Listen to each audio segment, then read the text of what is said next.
ये बैग किसका है? लगता है किसी का गिर गया है।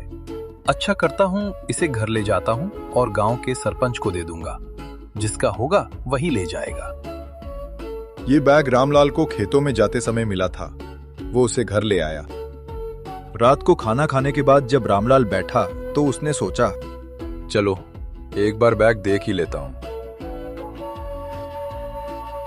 बैग खोलते ही उसकी आंखें फटी की फटी रह गईं। उसमें बहुत सारे पैसे थे। रामलाल का मन डगमगाने लगा। उसने बैग अपनी पत्नी को दिखाया। पत्नी बोली, अरे ये तो मेरे बाबा की कृपा है। ये हमारे पैसे नहीं हैं, किसी का गिरा होगा। मैं इन्हें सरपंच को दे दूंगा, जिससे सही मालिक तक पहुंच जाए। अरे क्यों मूर्ख बनते हो? हमारे ऊपर बाबा टिल्लू दास की कृपा हुई है। बाबा हमें अमीर बनाना चाहते हैं और तुम हो कि उनके प्रसाद को ठुकरा रहे हो। पत्नी की बातों में आकर रामलाल ने बैग अपने पास ही रख लिया।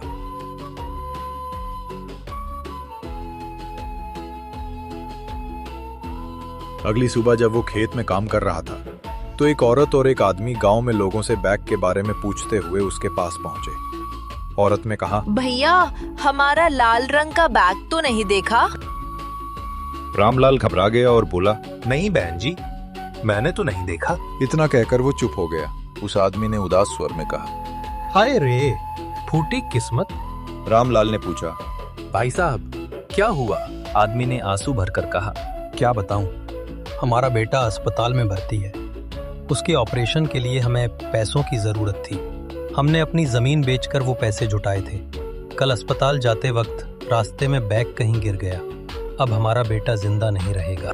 ये सुनकर वो आदमी फूट फूट कर रोने लगा। उसके साथ खड़ी औरत भी रोने लगी। उनकी बातें सुनकर किसान का दिल द्रवित हो गया। उसने उनका घर का पता लिया और बोला, अगर मुझे आपके बैग की कोई जानकारी मिली तो मैं आपको बता दूंगा।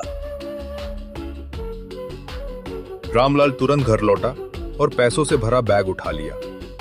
पत्नी उससे झगड़ने लगी, मैं ये बैग नहीं ले जाने दूंगी, ये तो बाबा का प्रसाद है। रामलाल ने गुस्से में पत्नी को एक और धकेला और कहा, लालची औरत, तेरे लालच की वजह से किसी के बेटे की जान जा रही है।